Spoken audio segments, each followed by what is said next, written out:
It's not the big old house with a fancy gate and strange windows.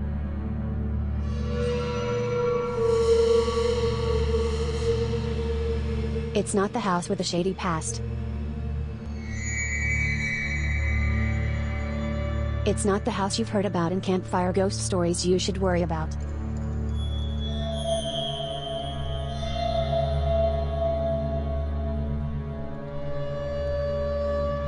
It's the little normal-looking house on a corner on the quiet street, the house with the kept yard and flowers in a row.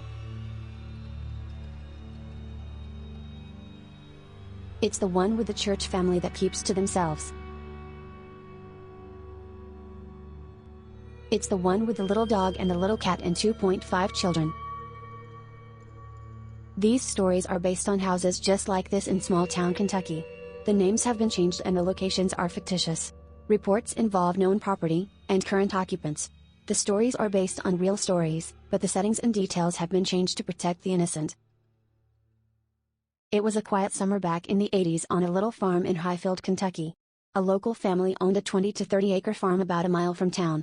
The land was excellent for farming, flat, rich soil, but they wanted a little more to support the family and raise the corn, have enough pasture for the cows, tobacco and the family garden.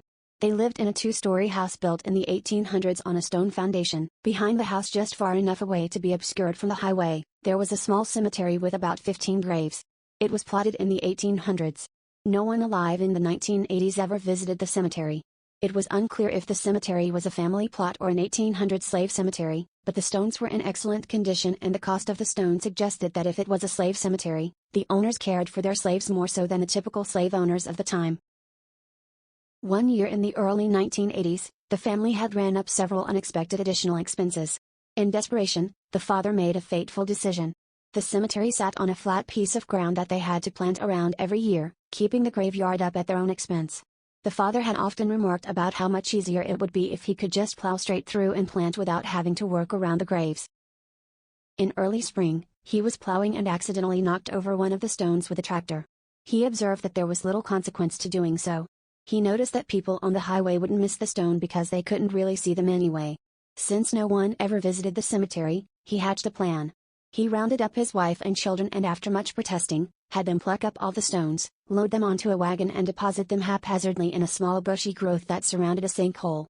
He said they could always move the stones back next year or at least before moving away if they ever decided to sell the property. The eldest daughter was meticulous and insistent upon mapping out the stone locations, agreeing to the deed only if the stones could be replaced exactly as they were. Having moved them from the good soil to a place he couldn't cultivate anyway, he plowed through the cemetery. He didn't really consider that the graves might have been established at a time in history when burial at 6 feet down wasn't a law, or, even if it was, wasn't strictly heeded. He planted corn all around, and since this new plot of land was untouched and lay out of rotation for over 100 years, he thought he would put the family garden right through the middle of it, planting pumpkins for the fall on part of it. The summer went great. Crops were successful and it looked like the extra work the father picked up doing odd jobs was going to have them at least break even by Christmas when the tobacco money would come in. That's when the trouble started. After harvesting, the corn and the pumpkins being just about the last vegetables retrieved from the garden, the remaining corn, having hardened into seed corn for shelling, and feeding to the livestock, the wife began to make use of the new items in her pantry.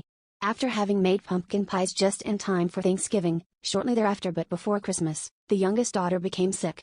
She fell in and out of health, through the late fall and early winter, her condition only improving, when she was sent to specialists, in a hospital in Louisville, Kentucky, to recover. During this time, the detailed map that the eldest daughter had made, mysteriously, disappeared. After that, she fell into bouts of depression, broken by periods of extreme manic. The wife became excessively withdrawn and quieter as time went by.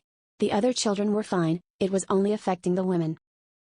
Things went like this until early spring, when the father was out plowing on the farm for a new year of crops, and he plowed into an unknown sinkhole that flipped the tractor. He was injured and crippled, leaving him unable to work like he had all his life. Several sinkholes fell through on the farm after that.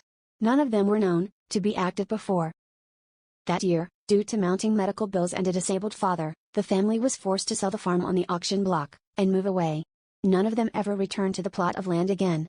And they never restored the gravestones to their original locations before leaving. The house and land were owned by a developer for a few years before being sold to another citizen of the community.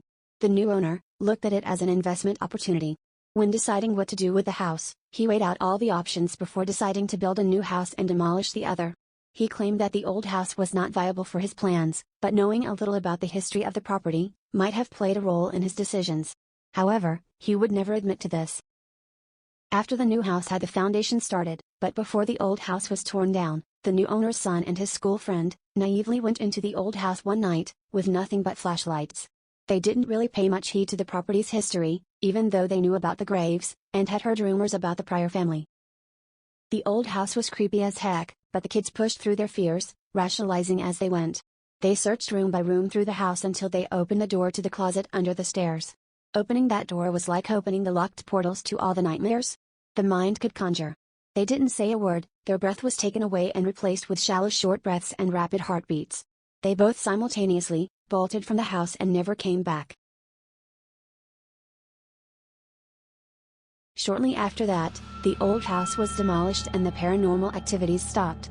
To this day, the gravestones are still leaning against the trees in a small grove around a sinkhole, maintained by a few goats the owner keeps on the property to eat down everything his cows will not eat.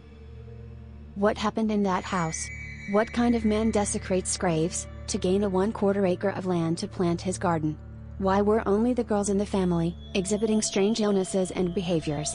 What happened in that little room under the stairs? No one is certain, but it is thought that domestic trouble between the man and his family started right after the gravestone incident. Did all of this happen because of vengeful spirits? Or was something sinister happening in that house? Maybe it was all chance happenstance. Too many details about the story are lost to ever credibly put it all together. And it looks like most everyone would rather forget the events and move on. But sometimes at parties or social events, the property owner's son and his childhood friend describe the feelings they felt that night when they were made believers in the farm's dark past.